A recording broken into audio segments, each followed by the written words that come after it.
नमस्कार विद्यार्थियों। आइए आज हम अध्ययन करते हैं हिंदी कक्षा 12 की पुस्तिका अंतरा भाग 2 का अध्याय केदारनाथ सिंह अग्रवाल। इस अध्याय में 2 कविताएं दी गई है, बनारस और एक छोटी कविता है दिशा। इन कविताओं का हम विधिवत अध्ययन करें उससे पूर्व हम केदारनाथ सिंह अग्रवाल के जीवन परिचय के बारे में देखेंगे। उनके लेखक परिचय, उन्होंने क्या क्या साहित्य रचा, क्या वाङ्मय रचा, उसका हम विस्तृत अध्ययन करेंगे। तो आइए चलते हैं।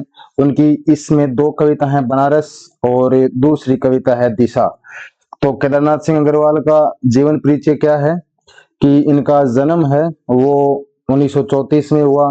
उत्तर प्रदेश के बलिया जिले के चकिया गांव में हुआ और उन्होंने शिक्षा कहाँ से प्राप्त की? उच्च शिक्षा काशी हिंदू विश्वविद्यालय, जिसे BHU कहा जाता है, से की, जहां से उन्होंने हिंदी में MA की उपाधि या डिग्री प्राप्त की। शोध कार्य यानी जो ये कि PhD या MPhil नामक से डिग्रियां प्राप्त होती है, वो कहाँ से प्राप्त की? उन्होंने BHU से, बनारस हिंदू विश्वविद्यालय से। आधुनिक हिंदी कविता में बिंब विधान, ये इनके PhD का मुख्य विषय था। विषय पर अपनी PhD की उपाधि भी सफलतापूर्वक उन्होंने प्राप्त की, अर्जित की। और उन्होंने अध्यापन का कार्य क्षेत्र क्या था? गोरखपुर विश्वविद्यालय में इन्होंने पढ़ाया। क्या? अपनी शिक्षा पूर्ण करने के पश्चात उन्होंने कुछ समय तक गोरखपुर में हिंदी के प्राध्यापक के रूप में अपनी सेवाएं दी। गोरखपुर विद्यार्थी उत्तर प्रदेश में है।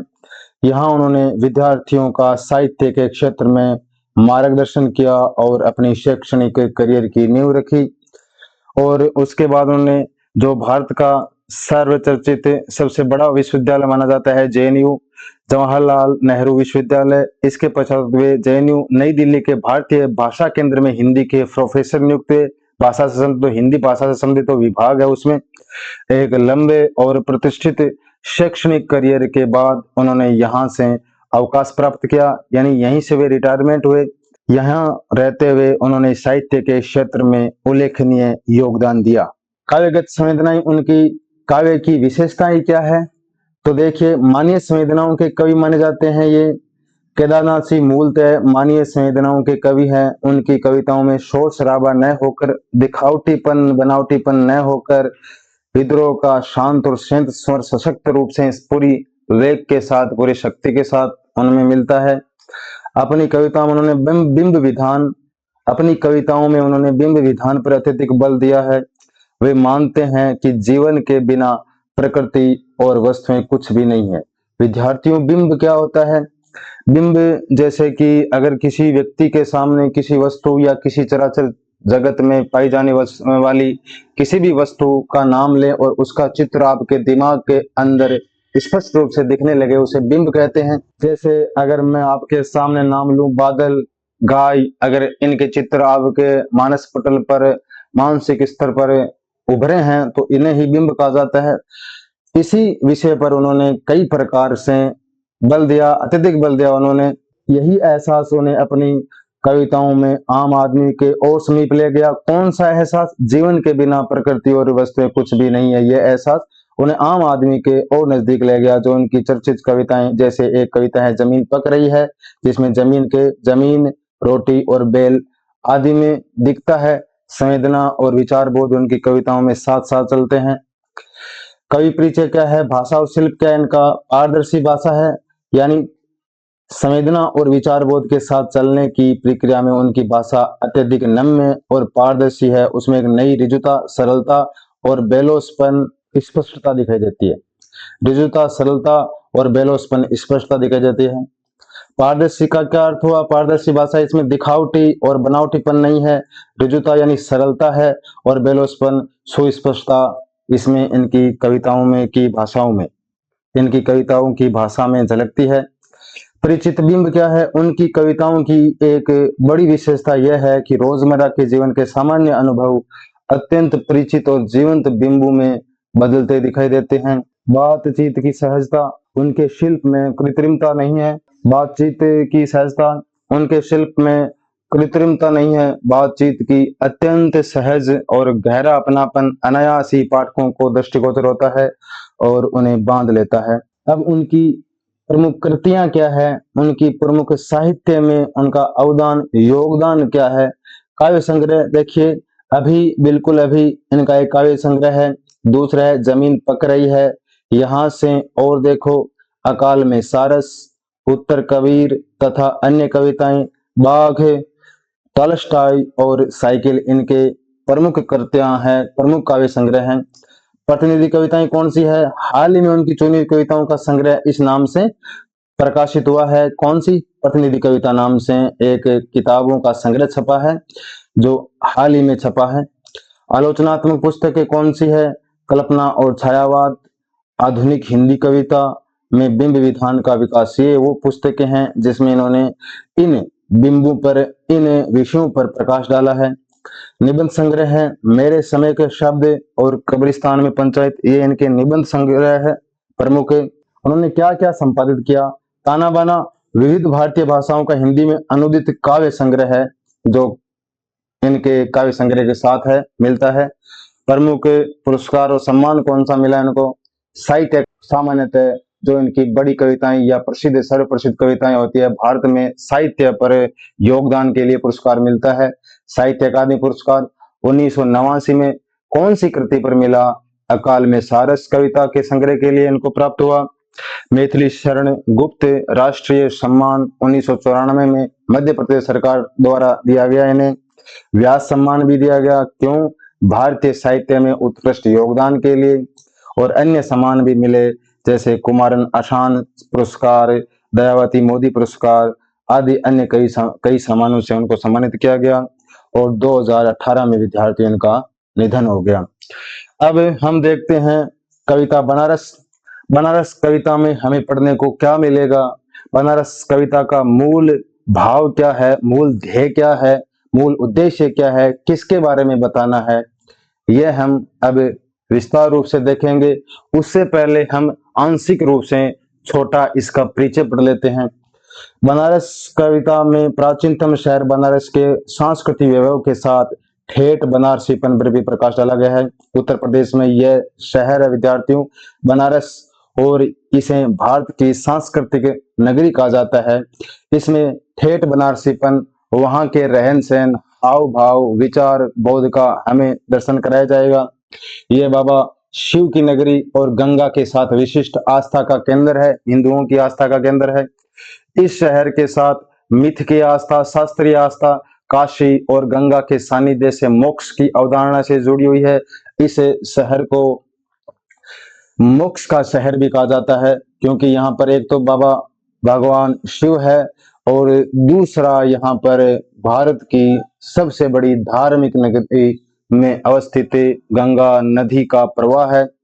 गंगा में बंदी नाव है, ये इनके बिंब है। घाटों पर जलते दीप, चिताग्नि, हवन का धुआं, यही बनारस है। यहाँ हर कार्य अपने रोज से, अपने नियम से, अपने वेग से, अपनी गति से होता रहता है। ये आप कभी भी अगर बनारस में जाते हो तो ये एक बंधी हुई नाव, घाटों पर जलते दीप, चिताग्नि, हवन का धुआं, ये आपको आमतौर पर बनारस में मिल ही जाएगा।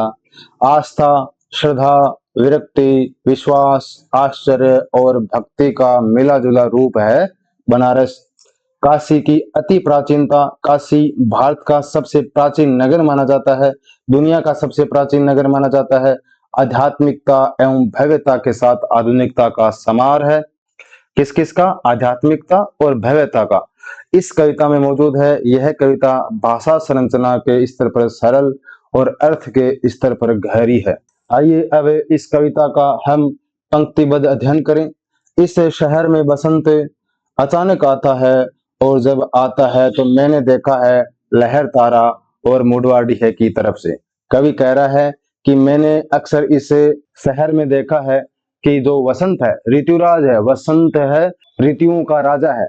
भारतीय कैलेंडर के अनुसार, भारतीय जलवायु के अनुसार यहाँ पर 6 ऋतुएं पाई जाती है, और 6 ऋतुओं में वसंत को वसंतराज या ऋतुराज एक सबसे बड़ी और सबसे प्रतीक्षारत ऋतु मानी जाती है, वसंत।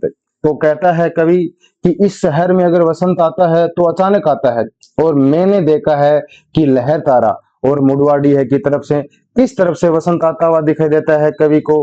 बनारस में दो बड़े मोहल्लों के, दो बड़े स्थानों के नाम है, एक तो नाम है लहर तारा और दूसरा है मडवाहडी है। कवि ये इनके कठिन शब्दार्थ है। मुडवाडी और लहर तारा क्या है? बनारस के प्रसिद्ध मोहल्लों या स्थानों के नाम है। और वसंत एक ऋतु है, यह नवजीवन और उल्लास का प्रतीक है। कवि कहते हैं कि बनारस शहर में वसंत ऋतु का आगमन बहुत ही अचानक होता है। जब भी यहाँ वसंत आता है तो लहर तारा या मुडवाडी है जैसे स्थानीय मोहल्लों की दिशा से धूल का एक बवंडर उठता दिखाई देता है। धूल का बवंडर वहां से नवजीवन और उल्लास का प्रतीक हमें दिखाई देता है। यहाँ पर देखिए काव्य शास्त्रीय विशेषता क्या है इन पंक्तियों की। यहाँ वसंत का आगमन प्रकृति के साथ साथ शहर में आने वाले बदलाव और उल्लास का प्रतीक है। कविता का छंद मुक्तक छंद है, भाषा अत्यंत सहज है, सरल है और बोलचाल की है। अगली पंक्तियां देखिए विद्यार्थियों। उड़ता है धूल का बवंडर, मडवाटे है, और लहर तारा की तरफ से क्या उड़ता है? धूल का एक बवंडर, और इस महान पुराने शहर की जीभ किरकिराने लगती है, जो है वह सुगबुगाता है। बवंडर यानी अंधड़, धूल भरी तेज आंधी, सुगबुगाना जागरण, जागने की क्रिया या हलचल होना, किरकिराना धूल के कणों से भर जाना। इनकी व्याख्या क्या है? धूल भरी आंधी के कारण इस प्राचीन और महान शहर का स्वाद धूल से किरकिरा हो जाता है। इस परिवर्तन से जो चीजें यहाँ जो लोग यहाँ मौजूद है उनमें एक नई हलचल और जागरण दिखाई देती है। जो जैसे पहले हो रहा था उसमें थोड़ा सा परिवर्तन होता है तो उसकी जीभ किरकिराने लगती है। पुराने शहर की जीभ का किरकिराना यह एक मानवीय प्रक्रिया है जो शहर पर थोप दी गई है। तो इसमें मानवीकरण अलंकार हो गया विद्यार्थियों। दृश्य बिंब का सजीव और सटीक प्रयोग हुआ है जो पाठक को बनारस के वातावरण से जोड़ता है। जो नहीं है वह फेंकने लगता है पचकियां। आदमी दशाश्वमेध पर जाता है और पाता है घाट का आखिरी पत्थर कुछ और मुलायम हो गया है। कवि कहता है जो यहाँ नहीं है, जो बीत गए व्यक्ति हैं, वो भी अपनी तरफ से कुछ न कुछ बातें कहने लगता है, कुछ न कुछ संवाद करने लगता है। और आदमी दशाश्वमेध पर जाता है। दशाश्वमेध एक घाट है, स्नान का स्थान है गंगा नदी के किनारे। तो वहां जाता है तो क्या पाता है? और पाता है घाट का आखिरी पत्थर कुछ और मुलायम हो गया है। लोगों के आवागमन से, लोगों के पैरों के पदचालन से वह शहर का आखिरी पत्थर या शहर में गंगा घाट पर लगा हुआ दशाश्वमेध घाट पर लगा हुआ पत्थर मुलायम हो गया है। पचकियां का अर्थ क्या हुआ विद्यार्थियों? लकड़ी के छोटे टुकड़े होते हैं पचकियां। खपचियां यहाँ पुरानी याद या अस्तित्व से हैं। और दशाश्वमेध क्या है? बनारस का एक प्रसिद्ध घाट का नाम जहाँ पूजा स्नान आदि होता है। और इसकी देखिए विधिवत व्याख्या क्या है?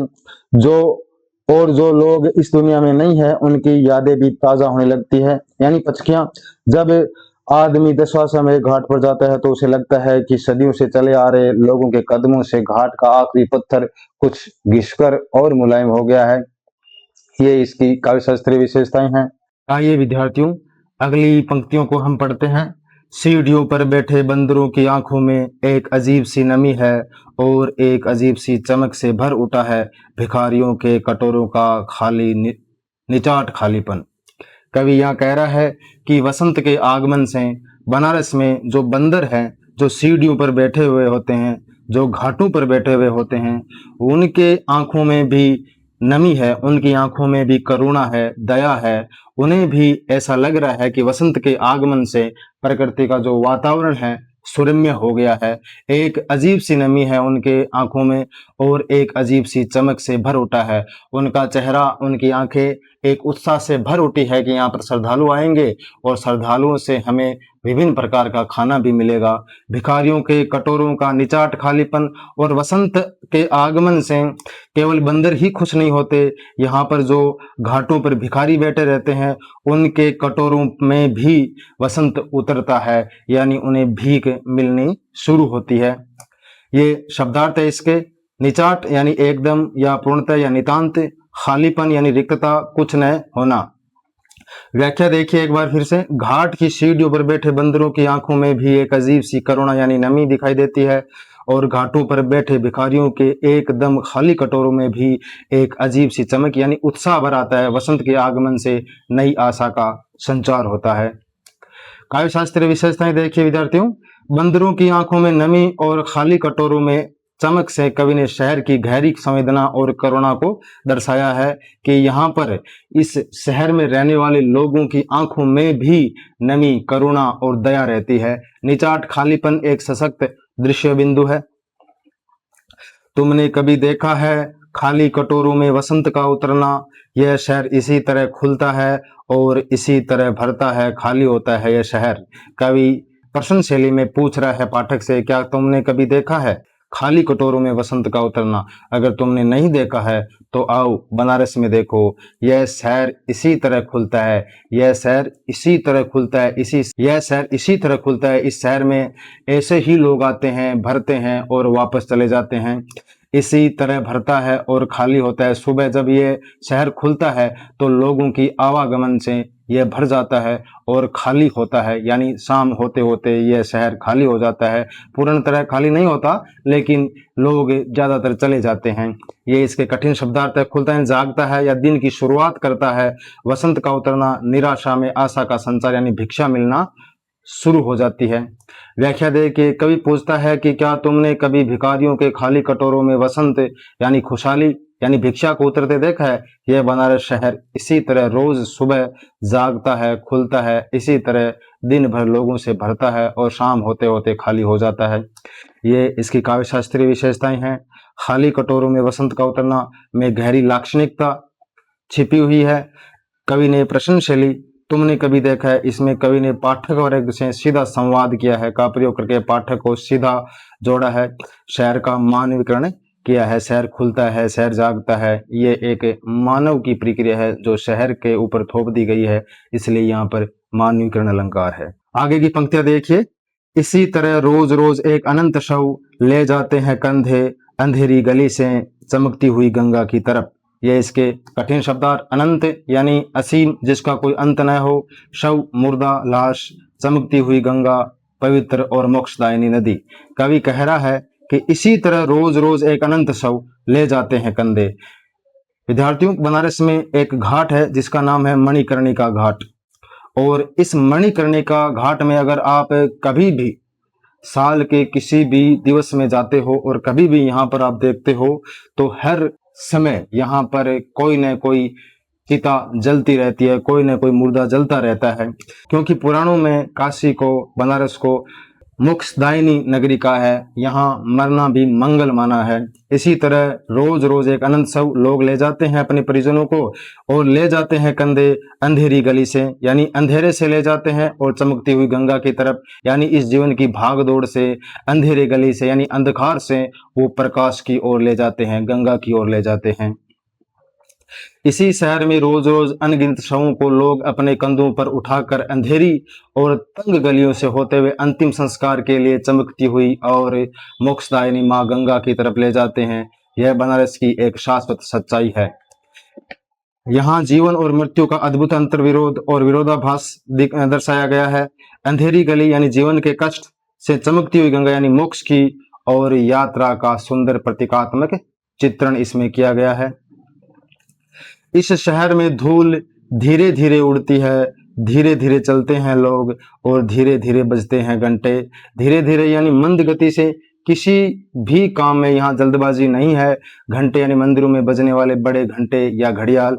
कवि यहाँ पर समझाना चाह रहा है कि इस शहर में धूल भी धीरे धीरे उड़ती है, लोग भी धीरे धीरे चलते हैं, और मंदिरों में बंधे वो घंटे भी, वो घड़ियाल भी धीरे धीरे बजते हैं। कवि यहाँ पर कह रहा है कि यहाँ पर आपाधापी नहीं है, जल्दबाजी नहीं है। यहाँ सारे के सारे कार्य अपनी रो में, अपने वेग में, अपनी गति में होते रहते हैं। बनारस में हर कार्य अपनी एक विशिष्ट और धीमी रो यानी लय में होता है। यहाँ धूल धीरे धीरे उड़ती है, लोगों का चलना भी मंद गति से होता है, और मंदिरों में बजने वाले घंटे भी धीरे धीरे गूंजते हैं। काव्य शास्त्रीय विशेषता। धीरे धीरे शब्द की बार बार आवृत्ति से यहाँ पुनरुक्ति, प्रकाश, अलंकार का अद्भुत सौंदर्य है। यह काव्यांश बनारस शहर की शाश्वत, जो लंबे समय से सनातनी संस्कृति है, शांत और अपरिवर्तनीय गति, धीमापन का उत्कृष्ट छवि और दृश्य बिंब का उदाहरण है। शाम धीरे धीरे होती है, यह धीरे धीरे होना, धीरे धीरे होने की सामूहिक लय दृढ़ता से बांधे है समूचे शहर को। कवि कह रहा है, ये देखिए पहले कठिन शब्दार्थ, सामूहिक लय यानी सबकी एक समान गति या ताल, दृढ़ता से मजबूती के साथ, समूचे यानी पूरे यानी संपूर्ण। शाम भी यहाँ धीरे धीरे होती है और ये धीरे धीरे होना, धीरे धीरे होने की सामूहिक लय है, दृढ़ता से बांधे है समूचे शहर को। यह शहर अपनी संस्कृति में और अपनी पुरातन पंथी संस्कृति में, अपनी पौराणिक संस्कृति में बंधा है। जैसा ये शहर, जैसा ये नगर 100 साल पहले, 1000 साल पहले, हजारों साल पहले जिस प्रकार से अपनी गति में चलता था, यह शहर आज भी उसी गति में चलता है। यहाँ तक कि शाम भी बहुत धीरे धीरे ढलती है। यह जो हर काम का धीरे धीरे होना, इसी धीमेपन की एक सामूहिक लय ने पूरे बनारस शहर को बड़ी मजबूती से एक सूत्र में बांध रखा है। यही इस शहर का चरित्र है। काव्य शास्त्रीय विशेषता, यह कवि यह बताना चाहता है कि बनारस शहर आधुनिकता की अंधी दौड़ में शामिल नहीं है, बल्कि अपनी पुरानी लय में जीता है, जिससे इसकी संस्कृति सुरक्षित है। यहाँ फिर पुनरुक्ति प्रकाश का अलंकार का प्रयोग हुआ है धीरे धीरे में। इस तरह की कुछ भी गिरता नहीं है, कि हिलता नहीं है कुछ भी, कि जो चीज जहां थी वहीं पर रखी है। कवि यह क्या कह रहा है, पहले शब्दार्थ देखिए। गिरता हिलता नहीं है, स्थिर रहना, परंपराओं का न टूटना, यथास्थान अपनी पुरानी जगह पर। जैसे इस तरह की कुछ भी गिरता नहीं है। इस शहर के जो मानवीय मूल्य हजारों साल पहले थे, वो अभी गिरे नहीं हैं। उसने उसको संभाल रखा है कि हिलता नहीं है। जो इसके कर्तव्य हैं, जो इसके मूल्य है, वो भी अपने स्थान पर अडिग है, वो हिल नहीं रहे हैं। कि जो चीज़ जहाँ पर थी वहीं पर रखी है, जो संस्कृति, जो उसके गुण है, जो जहाँ पर हजारों साल पहले थी, वो वहीं पर रखी है। हिलता डुलता यहाँ पर कुछ नहीं है। इसने अपनी लय नहीं छोड़ी है। इस धीमी लय के कारण यह शहर इतना स्थिर है कि यहाँ कुछ भी अपनी जगह से गिरता या हिलता नहीं है। ये सब कुछ ज्यों का त्यों यथास्थान रखा हुआ है। यहाँ के लोग अपने परंपरागत संस्कारों और आस्था पर अडिग रहते हैं। काव्य शास्त्रीय विशेषताएं देखिए। बनारस की स्थिरता और परंपराओं से जुड़ाव को दर्शाया गया है कि वर्ण की आवृत्ति से अनुप्रास अलंकार है, भाषा में अत्यंत सहज प्रवाह है। ये की वर्ण है, इनसे पुनरुक्ति प्रकाश अलंकार का उद्भव फिर से हुआ है। कि गंगा वहीं पर है, कौन नहीं हिला है, कौन नहीं गिरा है। कि गंगा वहीं पर है, कि वहीं पर बंदी है नाव, कि वहीं पर रखी है तुलसीदास की खड़ाऊ सैकड़ों वर्ष से। खड़ाऊ क्या है, लकड़ी की बनी हुई पादुका चप्पल जिसे साधु संत पहनते थे। तुलसीदास कौन है, रामचरितमानस के रचयिता, महान संत कवि हैं। भारतीय संस्कृति में क्या नहीं हिलता, कि गंगा वहीं पर है। गंगा हजारों साल जो पुराणों में वर्णित है, वहीं पर आज भी उसका प्रवाह जारी है। कि वहीं पर बंदी है नाव, जो गंगा नदी में नाव थी वो वहीं पर बंदी हुई है। कि वहीं पर रखी है तुलसीदास की खड़ाऊ।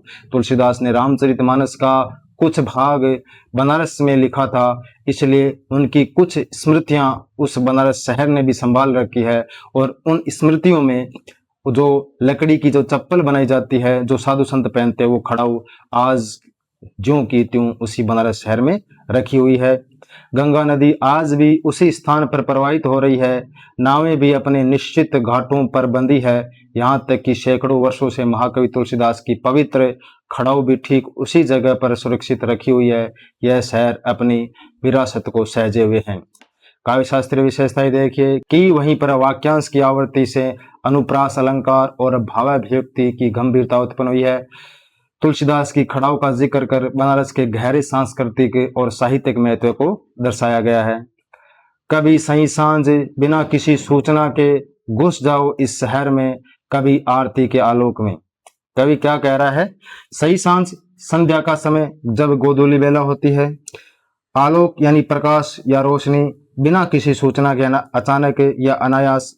कवि यहाँ कह रहा है कि कभी सही सांझ में बिना किसी सूचना के इस शहर में घुस जाओ। अगर इस शहर के नैसर्गिक सौंदर्य को आप देखना चाहते हो, इसका लुत्फ उठाना चाहते हो, तो ढलती हुई सांझ यानी ढलती हुई संध्या में घुस जाओ और वहां पर इस संस्कृति का, इस बनारस का वैभव देखो। घुस जाओ इस शहर में, कभी आरती के आलोक में, जब गंगा की आरती हो रही हो, जब पूजा पाठ हो रही हो, तो वहां पर आकर आपको देखना चाहिए। व्याख्या क्या है? कवि आह्वान करता है कि कभी शाम के समय जब दिन ढल रहा हो, सही सांझ, अचानक बिना बताए इस शहर में प्रवेश करो। विशेष रूप से जब घाटों पर माँ गंगा की आरती हो रही हो, उस आरती के प्रकाश में इस शहर को देखो। यह है इसकी काव्य शास्त्रीय विशेषता। सही सांझ में बनारस एक अद्भुत सोपन लोक जैसा लगता है। आरती का प्रकाश इसे आध्यात्मिक भव्यता प्रदान करता है। संबोधनात्मक शैली का प्रयोग है। इसे अचानक देखो, अद्भुत है इसकी बनावट, ये आधा जल में आधा मंत्र में। इसके शब्दार्थ देखिए आप। अद्भुत यानी अनोखी, आश्चर्यजनक या विचित्र, मंत्र, पूजा पाठ के पवित्र श्लोक या ध्वनियां। कवि यहाँ क्या कह रहा है? इसे अचानक देखो, अद्भुत है इसकी बनावट, ये आधा जल में आधा मंत्र में। इसे अचानक देखने से क्या होगा? इसकी बनावट आपको अद्भुत लगेगी, अविस्मरणीय लगेगी। ये आधा जल में है और आधा मंत्र में। इस बनारस शहर को आप अगर सही सांझ में देखोगे तो ऐसा लगेगा कि यह आधा शहर जल में उतरा हुआ है और सूर्य को अर्घ्य दे रहा है, सूर्य की पूजा कर रहा है, गंगा नदी की पूजा कर रहा है, और आधा मंत्र में। और आधा शहर अपने ध्यान में लीन है, मंत्रोच्चार में लीन है और पूजा पाठ में लीन है। ये इसकी व्याख्या। जब आप आरती के समय अचानक बनारस को देखते हैं तो इसकी दार्शनिक बनावट बहुत ही विचित्र और अद्भुत लगती है। ऐसा प्रतीत होता है मानो यह शहर आधा गंगा के पवित्र जल में डूबा है और आधा पूजा पाठ के वैदिक मंत्रों की गूंज में समाया हुआ है। काव्य शास्त्रीय विशेषता। कवि ने बनारस की आध्यात्मिकता का परिचय दिया है। आधा शब्द की पुनरावृत्ति से शहर के मिथकीय और आध्यात्मिक स्वरूप का अत्यंत सुंदर वर्णन हुआ है। अनुप्रास अलंकार का प्रयोग हुआ है। देखिए आगे की पंक्तियां। आधा फूल में है यह शहर, आधा शव में, आधा नींद में, आधा शंख में। शब्दार्थ। शव मृतदेह, शंख पूजा के समय बजाने वाला वाद्य। अगर आप इसे देखोगे तो आधा तो ये फूलों से तिर रहा है, ये फूल में है यानी सुगंध में है। आधा शव में है, यहाँ पर चिताएं जल रही है। आधा नींद में है, आधा शहर सो रहा है। जो रात को कार्य कर रहे थे वो दिन में सो रहे हैं, जो दिन में कार्य कर रहे थे, शहर को संभाल रहे थे, वो रात को सो रहे हैं। और आधे लोग मंदिरों में उमड़े हुए हैं, मंदिरों में पूजा पाठ कर रहे हैं, शंख बजा रहे हैं। यह शहर आधा पूजा के फूलों में है तो आधा घाटों पर जलते शवों में है। यह आधा लोगों की बेफिक्र नींद यानी शांति में है तो आधा आरती के समय बजने वाले शंखों की ध्वनि या शोर में भी समाया हुआ है। यानी शांति में भी आधा शहर और आधा शहर शोर शराबे में भी है। बनारस अंतर विरोधों का शहर है। यहाँ फूल यानी जीवन है तो शवों का तांता भी है, मृत्यु भी है तो शोर भी है, और शांति का यहाँ मिश्रण ही बनारस की पूर्णता है। प्रतीकात्मकता का सुंदर प्रयोग हुआ है। अगर ध्यान से देखो तो ये आधा है और आधा नहीं है, जो है वह खड़ा है। बस शब्दार्थ। आधा यानी प्रत्यक्ष या यथार्थ जगत, आधा नहीं है यानी अप्रत्यक्ष मिथ्य या आध्यात्मिक जगत है। अगर आप इसे ध्यान से देखोगे, हाँ यहाँ विरोधाभास है, लेकिन ये जो विरोधाभास दर्शनीय है वह क्यों है? अगर ध्यान से देखोगे तो यह शहर आधा है, आधा तो भौतिकवादी है और आधा नहीं है, आधा आध्यात्मिकतावादी है, और जो है वह खड़ा है कई वर्षों से। कवि कहता है कि अगर आप बनारस को गहराई से समझेंगे तो पाएंगे कि यह शहर आधा दिखाई देता है भौतिक रूप से और आधा नहीं भी आध्यात्मिक रूप से और मायावी रूप से, और जो कुछ भी यहाँ मौजूद है वह अपने आप में अडिग खड़ा है। काव्य शास्त्रीय विशेषता ही देखिए। कवि ने बनारस की विचित्रता को इन पंक्तियों के माध्यम से दिखाया है। बनारस में कुछ भी पूर्ण नहीं है, इसलिए वह इस अधूरेपन को आधा कहता है। गहरी दार्शनिकता और विरोधाभास अलंकार है। बिना किसी स्तंभ के जो नहीं है उसे थामे हैं, राख और रोशनी के ऊंचे ऊंचे स्तंभ, आग के स्तंभ। इस शहर को किसने थाम रखा है? बिना किसी स्तंभ के थाम रखा है। जो नहीं है उसे थामे है, राख और रोशनी के ऊंचे ऊंचे स्तंभ, धूप दीप अगरबत्ती, वहां के जलते हुए दीपक और आग के स्तंभ यानी जो चिताओं से जलती हुई आग है, इस शहर को उसी स्वरूप में बनाए हुए हैं। स्तंभ यानी खंभा, सहारा, राख और रोशनी, मृत्यु और जीवन का, ज्ञान का प्रतीक। जो भौतिक अस्तित्व में है वह बिना किसी सार यानी स्तंभ के अपनी गहरी आस्था के बल पर खड़ा है, और जो अदृश्य है, आत्मा या परलोक, उसे मणिकर्णिका घाट की चिताओं की राख, आरती की रोशनी और चिता की आग के ऊंचे ऊंचे स्तंभों ने थाम रखा है। यहाँ बनारस की आस्था और मिथ्य की परंपरा का मार्मिक चित्रण है। राख और रोशनी में अनुप्रास अलंकार तथा ऊंचे ऊंचे में पुनरुक्ति प्रकाश अलंकार का प्रयोग हुआ है। और पानी के स्तंभ, और किस किस ने थाम रखा है इस शहर को? पानी के स्तंभ ने, धुएं ने, पूजा पाठ से निकलने वाला धुआं है, खुशबू ने, अगरबत्तियों के धुएं ने, आदमी के उठे हुए हाथों के स्तंभ, और तो और जो व्यक्ति, जो आदमी गंगा नदी में अर्घ्य दे रहे हैं, स्नान कर रहे हैं, उनके उठे हुए गंगा नदी के नमन करते हुए हाथों ने इस शहर को थाम रखा है। खुशबू, धूप दीप अगरबत्ती की, उठे हुए हाथ, प्रार्थना, श्रद्धा, सूर्य को अर्घ्य देने की मुद्रा। व्याख्या: बनारस को गंगा के पानी के स्तंभों ने थाम रखा है, हवन और चिताओं से उठते धुएं के स्तंभों ने थाम रखा है, अगरबत्ती और फूलों की खुशबू के स्तंभों ने थाम रखा है, और सबसे बढ़कर प्रार्थना के लिए उठे हुए असंख्य आदमियों के हाथों के स्तंभों ने ही सदियों से संभाल रखा है। काव्य शास्त्रीय विशेषताएं देखिए, यहाँ विभिन्न प्रकार के अमूर्त स्तंभों की कल्पना कर कवि ने बनारस की आध्यात्मिक शक्ति का सुंदर रूपक बांधा है। दृश्य और गंध बिंब का सुंदर समन्वय है। किसी अलक्षित सूर्य को देता हुआ अर्घ्य शताब्दियों से इसी तरह गंगा के जल में अपनी एक टांग पर खड़ा है यह शहर, अपनी दूसरी टांग से बिल्कुल बेखबर। अलक्षित ने जो दिखाई न दे, अदृश्य, जो आध्यात्मिकतावादी है, भौतिकतावादी से पूजा के 16 उपचारों में से एक सूर्य को जल चढ़ाना है, बेखबर यानी अनजान है।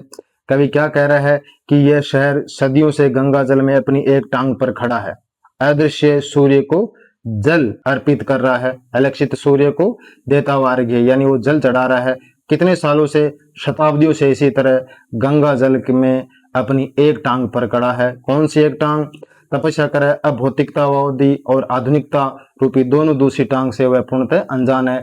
एक तो जो आपको सामने दिखाई दे रहा है भौतिकतावादी जो पैर है उसकी टांग है, उस पर खड़ा है, और दूसरा वो खड़ा है आध्यात्मिकता, अपने सर्वोत्तम बिंदु पर खड़ा है यह शहर। काव्य शास्त्रीय विशेषता: बनारस की गहरी आध्यात्मिकता, आस्था और वैराग्य का सुंदर चित्रण हुआ है।